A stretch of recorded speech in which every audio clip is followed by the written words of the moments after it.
The Teen Titans is one of DC's popular superhero groups, and one of their famous members, Beast Boy, has become a major threat to the entire planet. It's already known that the fun-loving Garfield Logan can morph into any creature he can imagine, and that includes creatures like dinosaurs, dragons, and even animals from alien planets. Plus, he can copy the abilities of the known animals he turns into.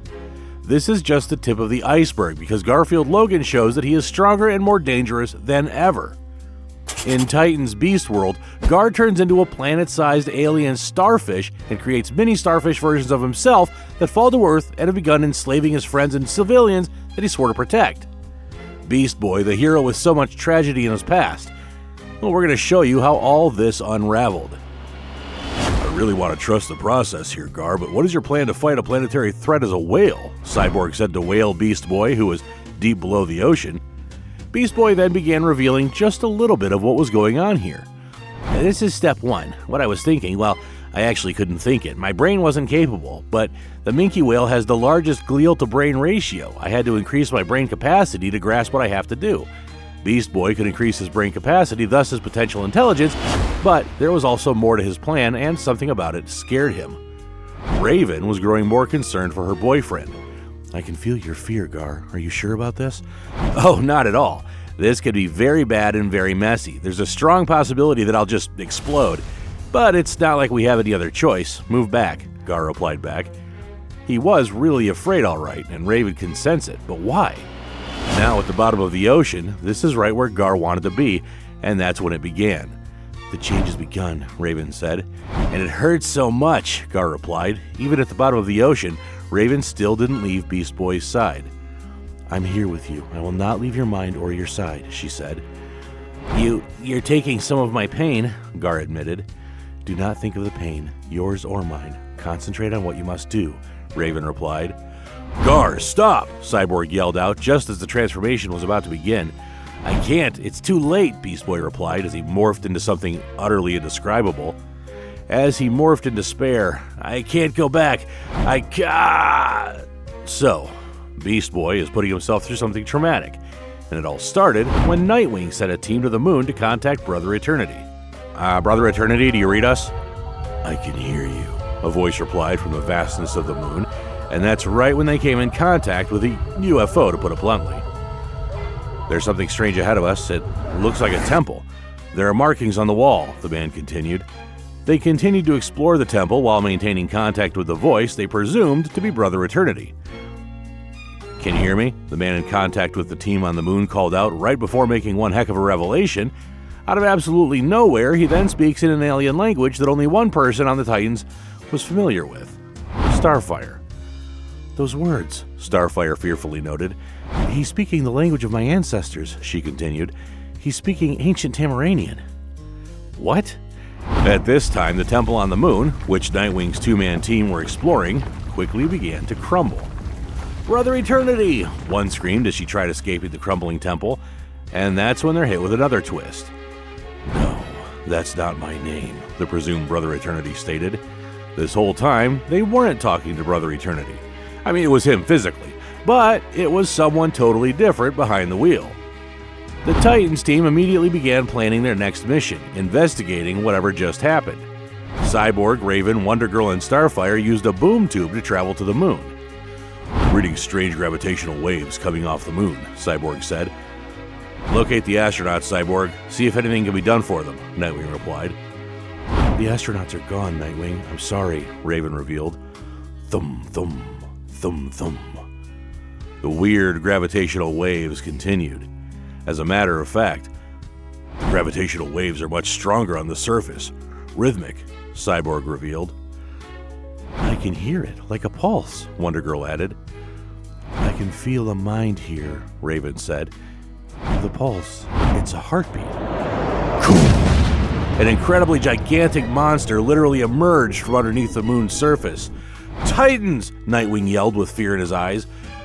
Get off the damn moon, Gar exclaimed. None of the Titans were hurt, fortunately, but they had just discovered something much worse. Starfire revealed, I know what this is. It's not a moon, it's a prison. But what kind of prison is this, and what is being imprisoned? We cannot fight this. We need to go, Starfire said. Wonder Girl, on the other hand, objected to this idea. "What? We can't just leave this thing out here." "We must," she ordered. "It's a conqueror and it can control us. It cannot be allowed to seize our power." I hope you guys watching can see where this catastrophe is headed. The Titans gathered all the other superheroes in Titan Tower to reveal what they just learned. Starfire began. "It is called the Necro Star. It cannot be reasoned with, cannot be controlled, cannot be killed. 30 million years ago, an entire world of Tamaranians tried to stand against it. Half were lost warring with this creature," Starfire revealed. Nightwing asked, "How did your ancestors defeat it?" "They didn't. It did." Starfire showed an image of Starro. Remember Starro, the giant mind-controlling Patrick Star from James Gunn's Suicide Squad? Using his superior vision, Superman gave the group an update. "I can see it. The Necro Star is past Jupiter. It's an hour away at most." The Necro Star was almost here, and their only chance at stopping it could be anywhere in the cosmos, but Batman, right on cue, had a plan.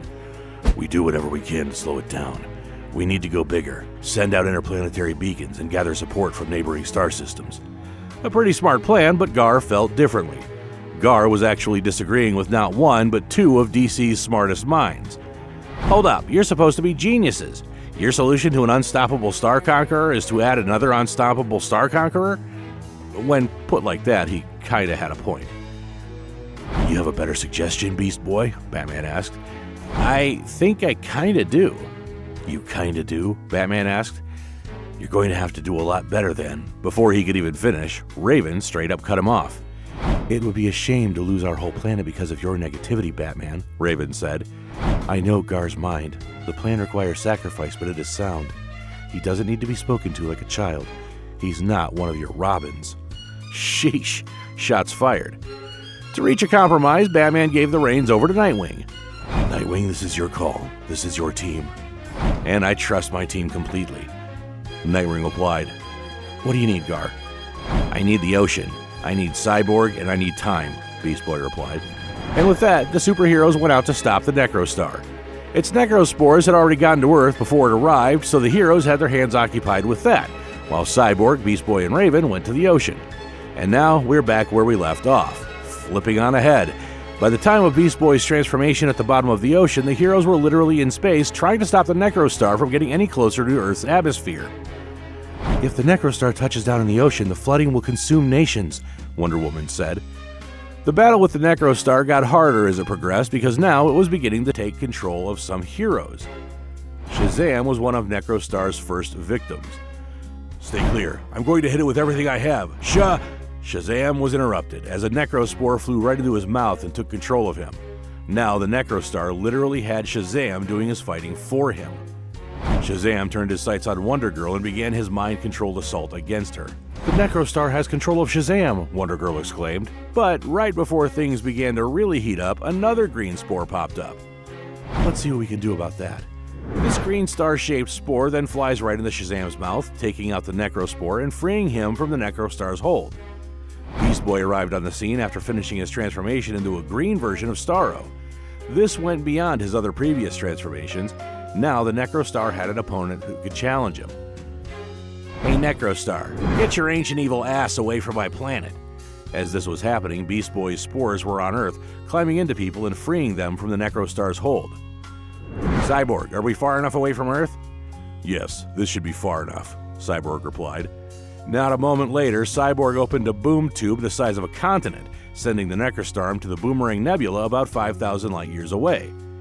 The Necrostar was gone for good, and Earth literally has only Beast Boy to thank for that.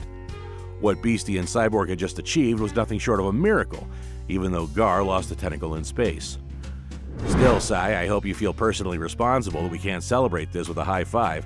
You're going to have to settle for a gargantuan high four, Beast Boy said in his usual comical manner. But this did not all go off as planned.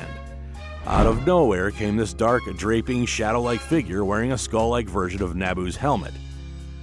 "Garfield Logan, I am Dr. Hate." What are you, a medical doctor? Or do you have a PhD in hate? "It doesn't matter," Dr. Hate stated. "In fact, nothing will matter to you anymore. You have brought so many minds back, but you will lose your own." Alone in the darkness of space, the last words he could cry out were, "Raven!" "You can't reach Raven," Dr. Hate replied. And just like that, Gar slowly faded away. Back on Earth, Raven could no longer feel Gar's mind. The mind of her lover was lost, and all that remained was a beast with a new motive. This new evil version of Beast Boy first attacked Black Adam and Kandak, sending out his spores, which not only put them under his control, but also turned every single citizen of Kandak into beasts under Dr. Hate's control. He and Plastic Man have that in common. Behind the Jester Act masks a formidable power. DC heroes are being introduced to a major new threat, and defeating it has gotten even more complicated. There are more comic runs of heroes and villains across the Marvel DC multiverse, popular and less known. Continue to enjoy as we reveal its unending vastness. Like, comment, and subscribe, and tune in to see what happens next.